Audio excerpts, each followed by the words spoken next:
Bismillahirrahmanirrahim. Assalamualaikum warahmatullahi wabarakatuh.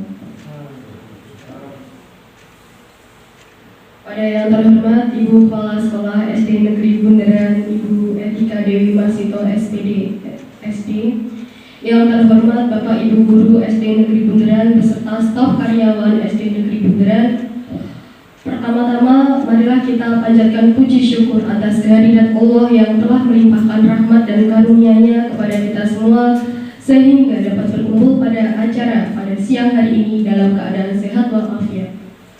Tak lupa, marilah kita haturkan salawat serta salam kepada Nabi junjungan kita Nabi Muhammad SAW. Perkenalkan, nama saya Indah Nur Fitriani. Di sini saya sebagai moderator yang bertugas memandu jalannya kegiatan pada hari ini. Dalam kegiatan yang berjudul kegiatan bertema seminar hasil laporan orientasi pengenalan nilai dan etika pada instansi pemerintah bagi P3K di lingkungan pemerintah Kota Surakarta dengan judul peningkatan pemahaman karakter peserta didik dalam penerapan pembelajaran anti-bullying melalui kegiatan literasi di SD Negeri Bundaran Kota Surakarta tahun ajaran 2024-2025. Adapun yang akan menyampaikan materi tersebut adalah Saudara Amelia Dewi Budianingsih SPD. Baik teman-teman, saya bacakan susunan acara berikut. Yang pertama adalah pembukaan, yang kedua inti, yang ketiga penutup. Yang pertama adalah pembukaan. Marilah kita buka acara pada siang hari ini dengan mengucapkan basmalah bersama-sama. Bismillahirrahmanirrahim. Kemudian yang selanjutnya adalah penyampaian materi yang akan disampaikan oleh Saudari Amelia Dewi. Waktu dan tempat kami persilahkan.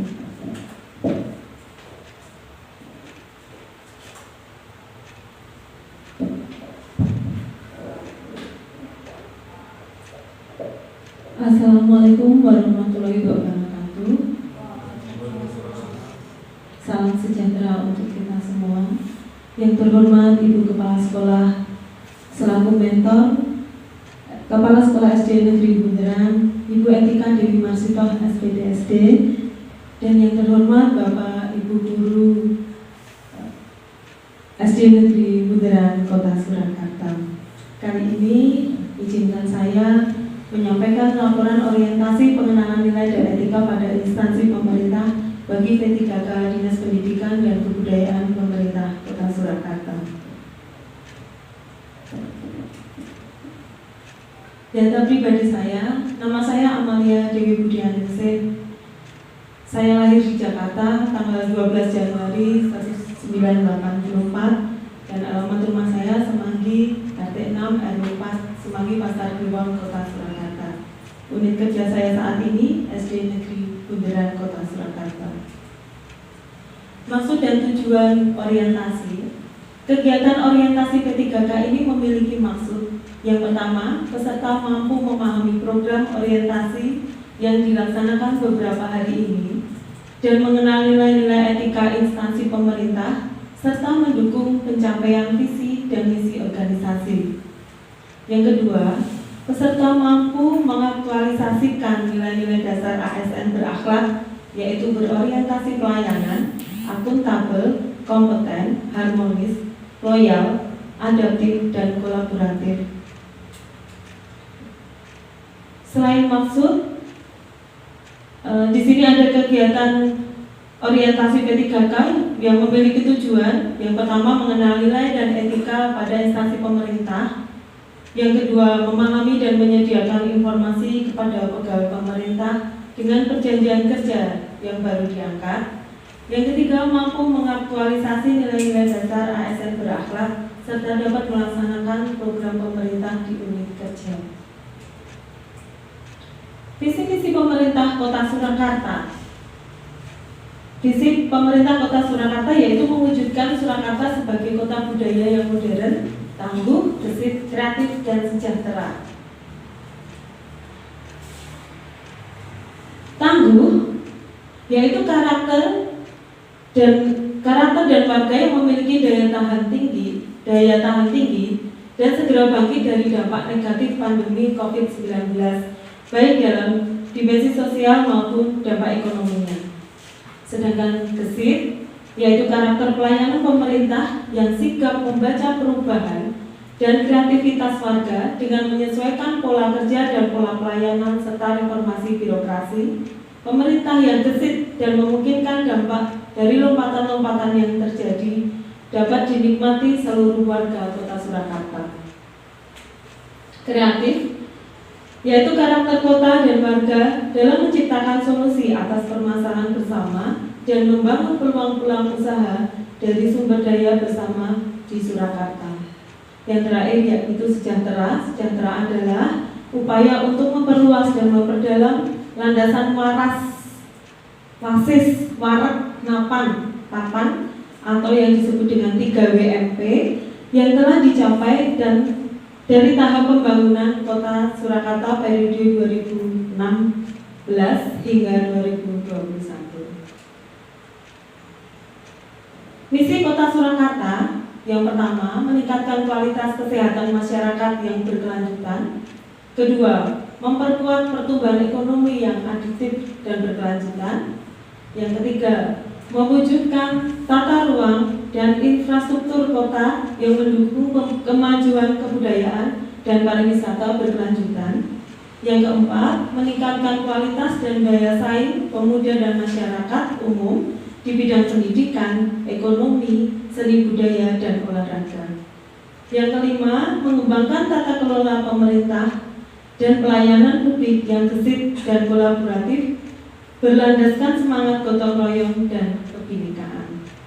Yang keenam, mewujudkan kemakmuran dan kesejahteraan bersama dengan warga kota yang berkeadilan dan inklusif. Yang ketujuh, mewujudkan daerah yang kondusif dan kerukunan antar umat beragama dalam tata kehidupan bermasyarakat yang saling menghormati. Struktur organisasi dan tata kerja Pemerintah Kota Surakarta.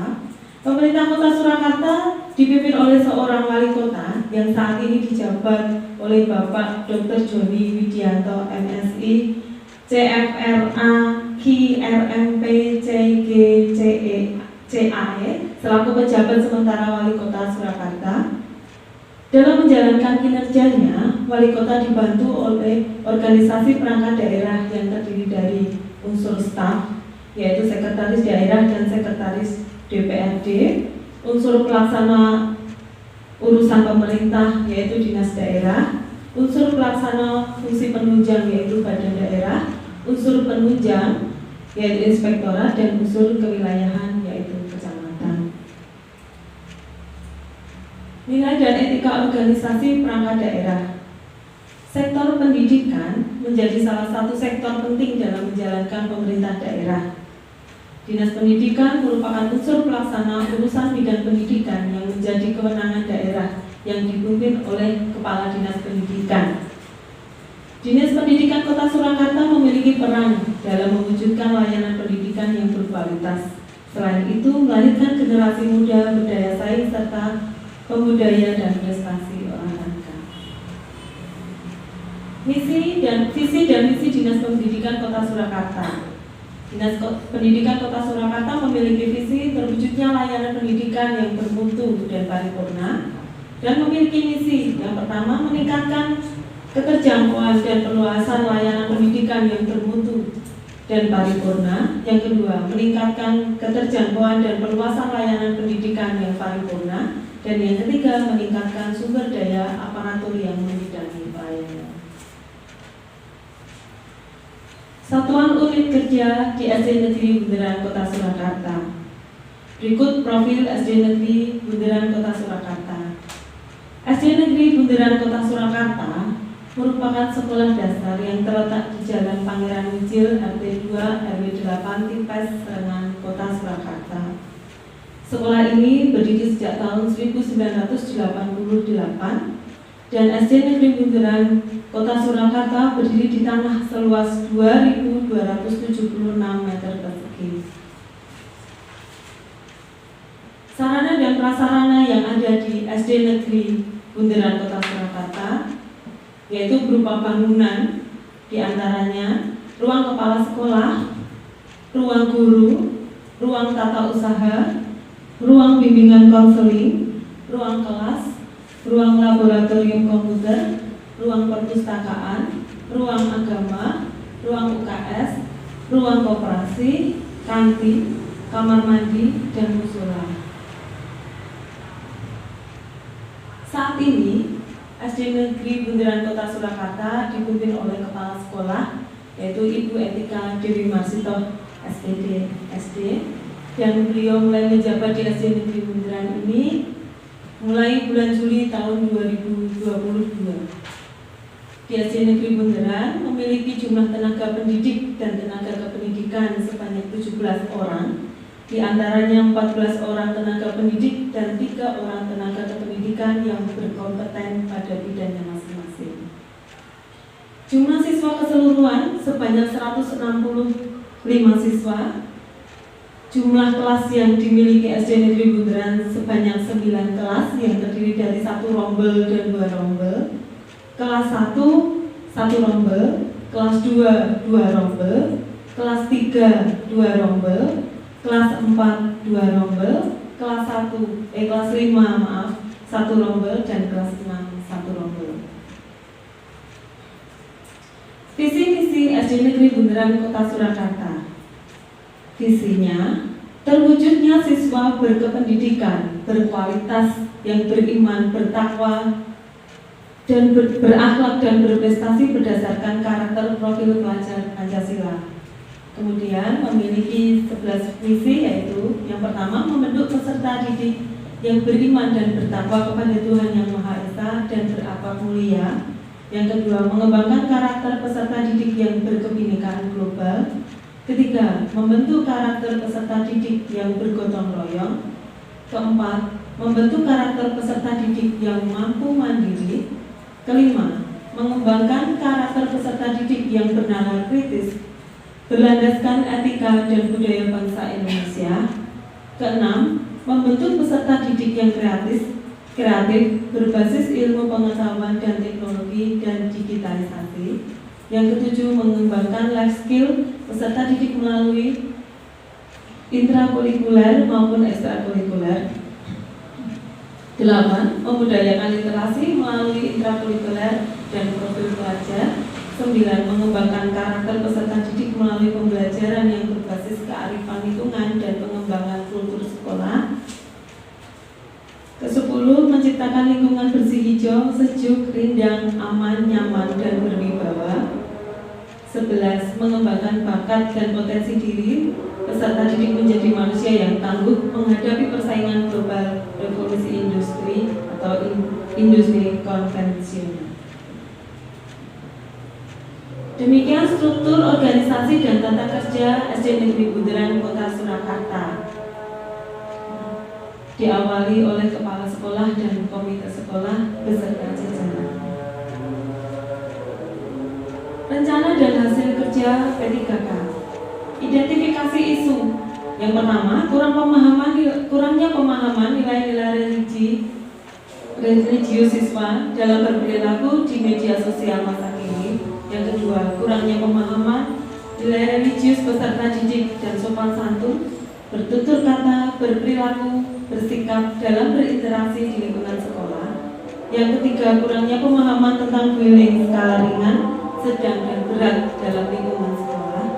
Yang keempat, kurangnya pemahaman budaya toleransi antar siswa yang berkaitan dengan sara, yaitu suku, agama, ras, antar golongan.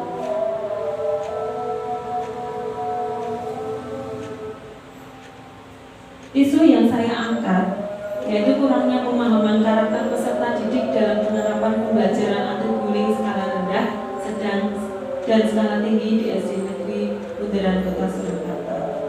Gagasan ini saya angkat sebagai peningkatan pemahaman karakter peserta didik dalam penerapan pembelajaran anti bullying melalui kegiatan literasi di SD Negeri Bundaran Kota Surakarta pada tahun ajaran 2024-2025. Rencana hasil kerja pada kegiatan 1. Mencari tahu penyimpangan yang berkaitan dengan karakter peserta didik dalam pembelajaran anti-bullying skala ringan, sedang, dan berat dalam lingkungan sekolah melalui angket yang dibagikan. Bapak Ibu, ini adalah angket yang telah saya buat yang akan disebarkan untuk anak-anak. Ya, ini terdiri dari identitas, nama, kelas, dan tanggal mengisi. Kemudian ada pertanyaan yang harus mereka jawab tentang bullying. Tahapan kegiatan. Yang pertama, membuat angket tentang penyimpangan karakter peserta didik dalam pembelajaran anti-bullying skala ringan, sedang, dan berat. Kemudian membagikan anketnya. Yang ketiga, mengelompokkan hasil angket berkaitan dengan penyimpangan karakter. Dan output atau hasilnya dari angket tersebut adalah mengetahui hasil angket yang berkaitan dengan karakter peserta didik. Untuk kegiatan yang kedua yang saya lakukan yaitu menyusun daftar pertanyaan yang berkaitan dengan hasil dari angket. Kemudian melakukan wawancara dengan peserta didik menggunakan daftar pertanyaan yang telah disiapkan. Kemudian membuktikan keabsahan dari pengelompokan hasil angket penyimpangan karakter. Output atau hasil yang didapatkan membuktikan keabsahan hasil dari pengelompokan hasil angket penyimpangan karakter anti-bullying. Untuk kegiatan yang ketiga, yaitu melaksanakan penguatan karakter peserta didik melalui kegiatan pembiasaan pagi, mengumpulkan peserta didik setiap pagi di dalam sekolah untuk melaksanakan kegiatan pembiasaan pagi. Untuk kegiatan pembiasaan pagi ini bisa dilakukan dengan macam-macam, ya. Ada yang religi, ada membaca dan sebagainya. Tapi di dalam kegiatan tersebut ada karakter yang akan ditanamkan, yaitu karakter anti-bullying. Kemudian menyampaikan materi yang berkaitan dengan penguatan karakter anti-bullying skala ringan, sedang, maupun berat. Sesekali mendatangkan narasumber dari luar, yaitu anggota kepolisian, bisa juga tentara atau aparat lainnya untuk memberikan sosialisasi anti-bullying ke anak-anak. Output atau hasil yang diharapkan yaitu peserta didik mampu membedakan perilaku yang baik serta tidak melakukan bullying, baik dalam skala ringan, sedang, berat maupun di lingkungan sekolah. Pergi ke dusun memetik kelapa. Kelapa dipetik, diikat tali. Jari disusun, maaf dipintal, panjang usia, bersua kembali. Terima kasih, demikian laporan dari saya ucapkan banyak terima kasih. Ya, terima kasih atas presentasi yang telah disampaikan oleh Saudara Amalia Dewi Budianingsih, Sarjana Pendidikan. Mungkin dari teman-teman ada yang memberi masukan atau saran. Silakan.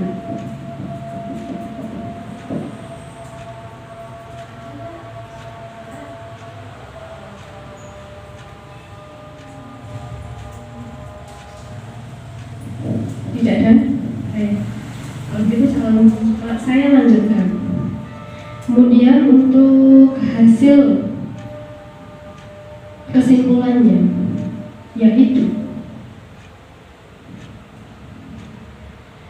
tingkatan ringan dari kasus bullying bisa menjadi berat ketika pelaku bullying merasa sakit hati yang berkepanjangan dan memendam rasa dendam terhadap seseorang yang berujung kematian. Kata-kata hari ini, orang yang melakukan bullying adalah orang yang lemah dan tidak percaya diri dengan dirinya sendiri. Maka tugas kita sebagai guru apabila menemukan anak yang melakukan kegiatan bullying, maka tugas kita adalah memberi pengertian, menyadarkan dan membangun percaya diri agar anak-anak tersebut berhenti untuk melakukan tindak bullying. Ya, demikianlah yang dapat saya sampaikan. Apabila ada benarnya itu datangnya dari Allah Subhanahu wa Ta'ala, dan apabila ada kurangnya kami mohon maaf yang sebesar-besarnya. Wabillahi taufiq wal hidayah, wassalamualaikum warahmatullahi wabarakatuh.